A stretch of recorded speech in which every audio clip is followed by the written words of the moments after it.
You think holding on makes you strong? No. It's what's breaking you. We're taught that perseverance is power. That if you just hang in there long enough. Stay loyal, stay hopeful, stay quiet. You'll win. But here's the truth. Some of the things you're gripping on to the hardest are the very things that are keeping you stuck, small, and suffering. Let's talk about it. Let's talk about it. 3 truths you need to hear, because your healing depends on it. You feel it in your body before your mind dares to name it. That heaviness in your chest, the restlessness that shows up in your silence, the ache behind your smile, these aren't random. They're signals. Signals that something inside you is cracking under the weight of what you keep trying to hold together. But still, you cling, you hope. You keep showing up for something that stopped showing up for you a long time ago. And somewhere deep down, you believe that if you just try a little harder, give a little more, you'll be able to fix what's falling apart.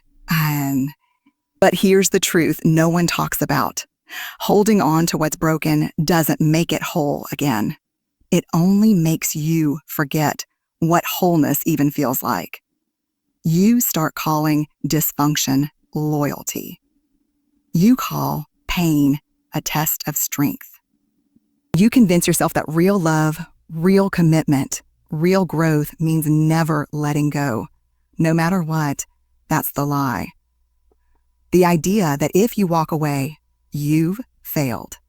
That if you stop trying, you weren't enough. But you were never supposed to bleed for something that never learned how to hold you with care. Aha! That's not resilience. That's self-abandonment. When you pour your energy into holding together something fractured, you start to fracture too. Piece by piece, your identity starts molding itself around what the other person needs, what the situation demands, what the world expects. And suddenly, you don't recognize yourself anymore. You're performing strength, not living it.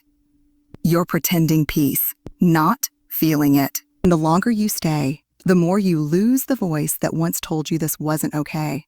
That voice isn't gone. It's buried under the noise of obligation, fear, and the belief that love is earned through suffering. You weren't made to be the glue that keeps broken things from falling apart. That's not your role. That's not your purpose. You were made to love, to build, to contribute, but not to exhaust yourself, joined to fix what someone else refuses to acknowledge is broken. You can't carry both your healing and their resistance. That's not a partnership. That's a prison. And I know it's hard to accept that something you gave so much to, prayed over, fought for, is still unraveling in your hands. But sometimes the most radical act of love is letting something fall. Not because you stopped caring, but because you finally started caring about yourself. You're taught to equate endurance with worth, that if you just hold out long enough, you'll be rewarded. But what if the reward isn't in the staying? What if it's in the release? What if the lesson was never about how much you could tolerate, but how deeply you could honor your own limits? We need to unlearn the idea that pain is proof of love, that the more it hurts, the more it matters. That's not love. That's survival. And you were not born to survive someone else's storms. You were born to stand in the sunlight of your own clarity. This isn't about quitting.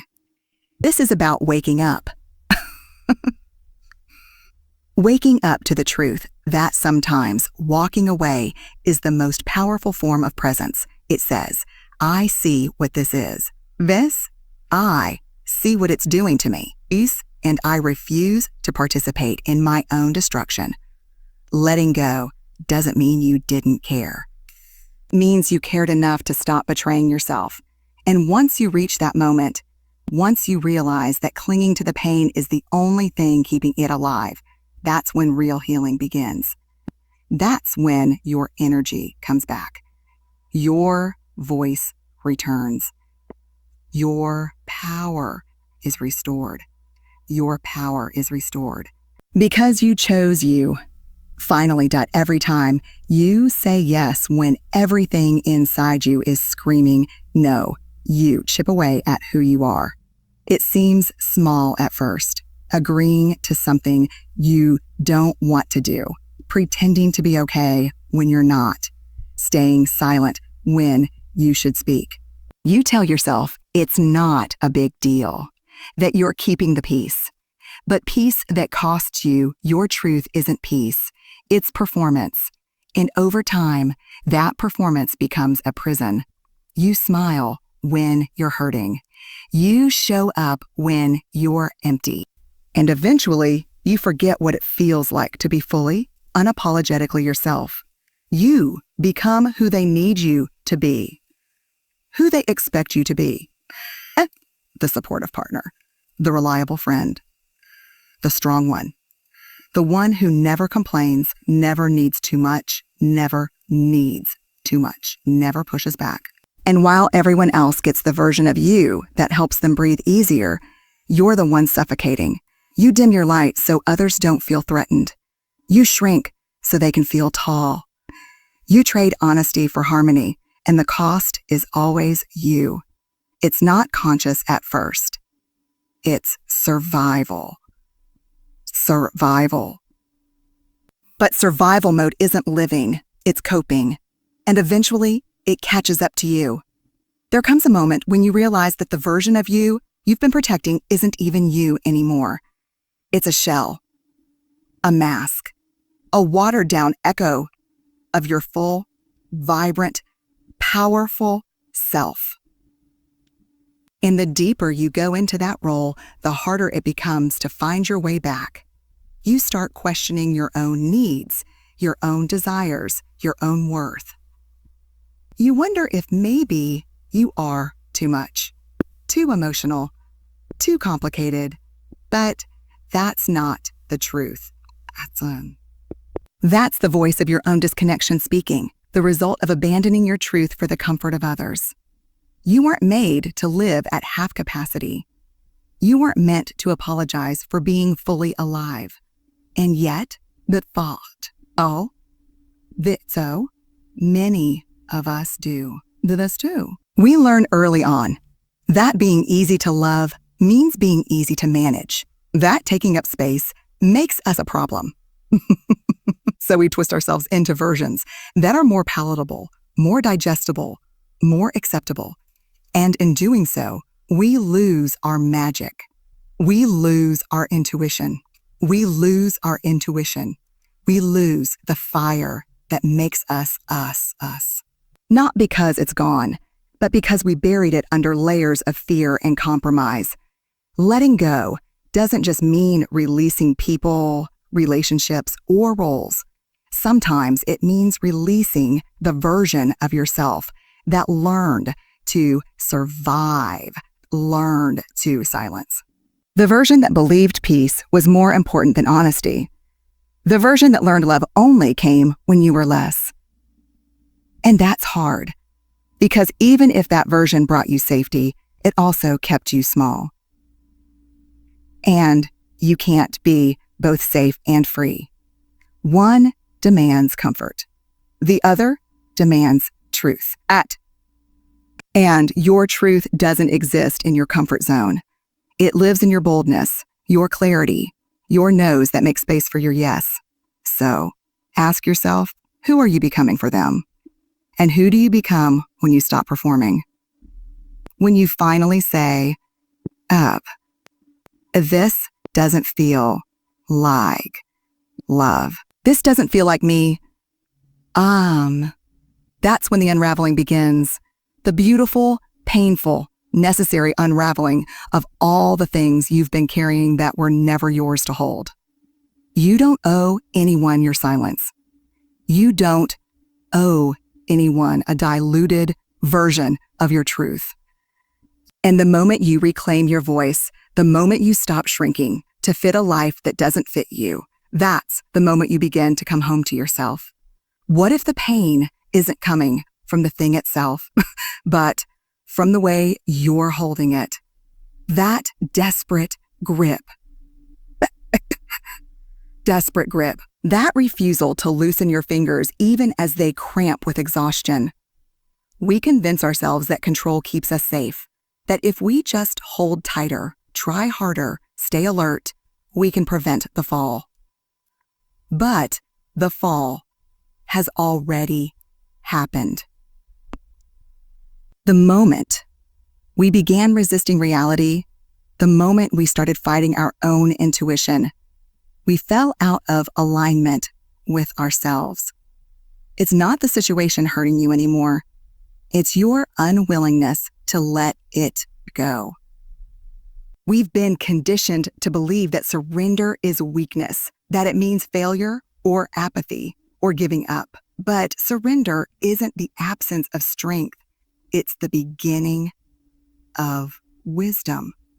Because sometimes, no matter how much effort, how many conversations, how many second chances you give, the outcome doesn't change. And it's not because you didn't care. It's not because you didn't fight hard enough. It's because it wasn't yours to fix. I chew. And trying to force something to work that clearly isn't meant to will only lead you further away from yourself. The longer you resist the truth, the louder your body and soul have to scream. You'll feel it in your sleep, in your chest, in the way you start questioning everything. You'll call it stress, burnout, overwhelm. But underneath all of that is resistance. You're not just tired. You're tired of pretending, tired of performing, tired of dragging something forward that clearly wants to stay stuck. And yet you stay, hoping for a miracle, praying that maybe one more ounce of effort will change everything. But miracles don't come from force. They come from force. They come from flow. And flow begins the moment you stop fighting what is.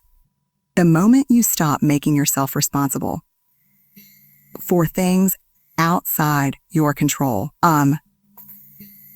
Animals, the moment you allow truth to replace illusion, even if that truth shatters something you've built your whole identity around. Because sometimes we're not just letting go of a person or a situation, we're letting go of a story. A story we've clung to because it made us feel safe. Safe because it gave us a sense of purpose. And when that story starts unraveling, so do we. But that unraveling is sacred. It's the clearing before the becoming. Trust is the antidote to resistance. Not trust in others, not even trust in outcomes, but trust in yourself, in your ability to handle what comes, in your strength to walk away from what wounds you, in your capacity to choose peace over chaos. Trust says, I don't know what's next, but I know this can't be it. That's more than enough. Because clarity doesn't always come full sentences, sentences.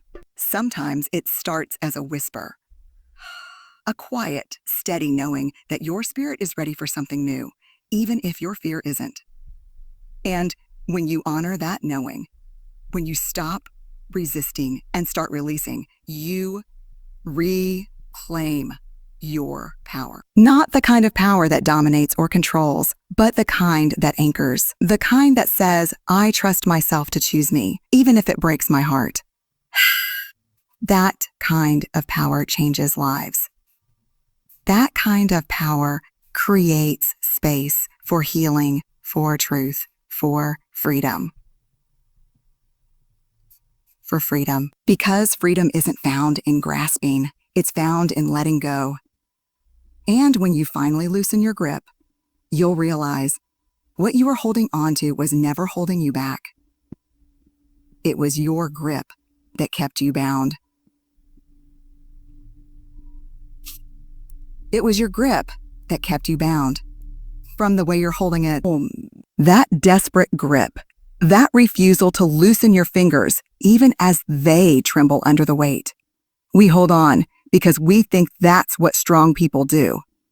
We grip tighter because we fear what will happen if we don't. And in doing so, we confuse control with courage. But the truth is, the tighter we hold, the more we hurt. Not because the thing we're holding is inherently harmful, but because our resistance to letting go is draining the life out of us. We're not just exhausted. We're emotionally dehydrated from pouring everything into something that no longer pours back. We tell ourselves we're being loyal, that we're being faithful. That quitting is for the weak. But there's a difference between persistence and self-punishment. And far too often, we wear pain like a badge of honor. We think that if we just push through, if we prove our worth through struggle, we'll earn peace. But peace is never earned by denying yourself. It comes when you stop trying to force a version of reality that doesn't reflect the truth.